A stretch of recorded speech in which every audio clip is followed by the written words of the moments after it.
علیکم ناظرین، ایک اور خوبصورت تاریخی سٹوری کے ساتھ پیش خدمت ہے۔ بات دل کو لگے تو چینل کو لائک کرنا، شیئر کرنا اور سبسکرائب کرنا نہ بھولیے گا، شکریہ۔ یہ خوبصورت مسجد لاہور کے شاہی قلعہ کے اندر شیش محل کے قریب واقع ہے۔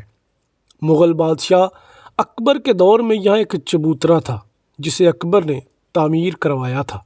اکبر خود مذہبی رسوم کا زیادہ پابند نہ تھا، لیکن اس کے دربار میں کچھ ایسے لوگ تھے جن کے لیے بادشاہ اکبر نے 1598 میں قلعہ کے دیوان عام کے دائیں جانب ایک چبوترے پر ایک چھوٹی سی مسجد تعمیر کروائی۔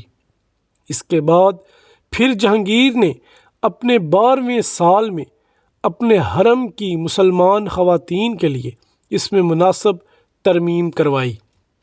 اس کام کا ذمہ جہانگیر نے ماہر تعمیرات مامور خان کو سونپا، جس کا اصل نام عبدالکریم تھا۔ اس نے اس مسجد کو خوبصورت حالت میں تعمیر کیا۔ بعد ازاں 1645 میں شاہ جہاں کے دور اقتدار میں اس مسجد کو نمایاں حیثیت حاصل ہوئی۔ اس نے اپنے تعمیراتی ذوق کے مطابق اس مسجد کو سنگ مرمر سے چار چاند لگا دیے۔ کیونکہ شاہ جہاں تعمیرات کا بڑا شیدائی تھا، اس نے بہت سی اہم تعمیرات کروائیں جو آج بھی پاک و ہند میں اپنی مثال آپ ہیں اور مسلم فن تعمیر یا مغل طرز تعمیر کی عکاس ہیں۔ اور بادشاہ شاہ جہاں نے ہی اس مسجد کا نام موتی مسجد رکھا۔ اس مسجد کا صحن کا طول 50 فٹ اور عرض 33 فٹ ہے۔ یہ قلعہ لاہور کی موتی مسجد فن تعمیر کے لحاظ سے ایک نمونہ اور خوبصورتی کی اعلیٰ مثال ہے۔ اس کے تینوں گنبد خوبصورت سفید سنگ مرمر کے تراشے ہیں، جیسے یہ مسجد دودھ سے نہائی ہو۔ یہ مسجد بھارت کی جامع مسجد جیسی ہے۔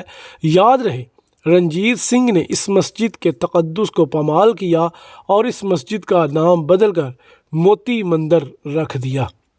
کچھ عرصہ بعد میں اس کو خزانہ رکھنے کے طور پر استعمال کیا جاتا رہا۔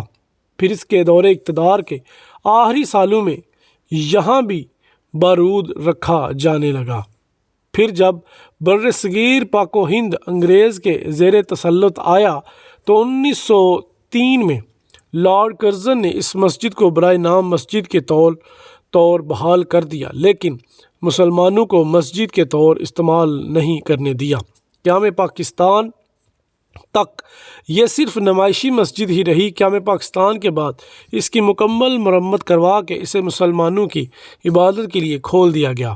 آج یہ مسجد مسلم یا مغل فن تعمیر کی عکاسی کرتی شان و شوکت سے کھڑی ہے اور ایک لمبی داستان اپنے دیکھنے والوں کو یاد کرواتی ہے، جس نے کئی دور حکومت دیکھے اور آج خوبصورتی کی مثال بنی ہوئی ہے۔